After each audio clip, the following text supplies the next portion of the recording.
So yan guys, yung deer, kumakain na sila ng sariwang damo. Yan. So meron siyang kasama dito sa may gawin dito. Tignan natin.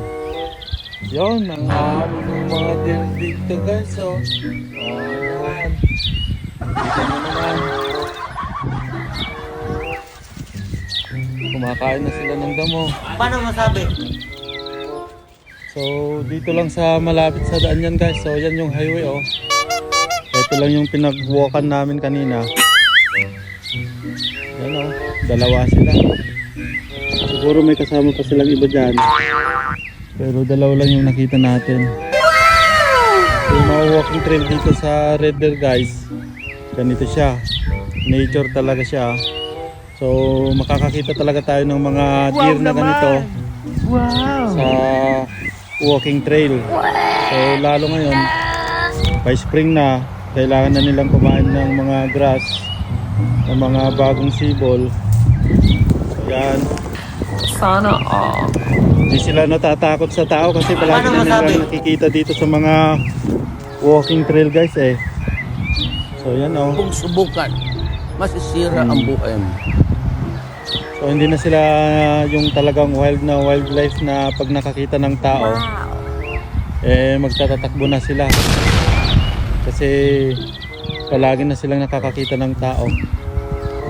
Saka malapit lang talaga dito sa city to. So yan oh, yung papuntang downtown lang guys. Malapit na yan. May malaking building doon na nakikita nyo. Tapos tingnan nyo naman yung highway oh. Oh. So napakalapit lang talaga. So doon kami nagpark oh. Yun yung parking lot namin. So ayan oh. Taba-tabaan niya na. Pero galing pa siya sa winter ah. Lalong tataba pa yan sa summer. Kasi marami silang makakain na mga grass. Oh. Ang amo nila oh. Ayos talaga.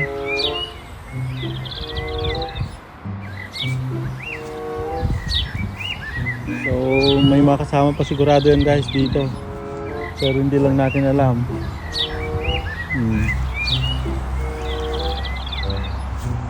So yan. So guys, tara, punta muna tayo. Balik na muna tayo sa sasakyan kasi ano, malamig na eh. Oh, ayan oh. Oh, tignan natin. Oh, yan, naglalakad-lakad pa. So, papunta na tayo guys sa may sasakyan kasi nilalamig na tayo. Medyo malamig yung panahon ngayong araw. So, chilly siya. So, kita-kits again guys sa ating vlog sa susunod na mga araw, pero araw-araw tayong mag-upload. So titignan natin kung kailan natin may upload to. Oh sige guys, see you later sa aking vlog.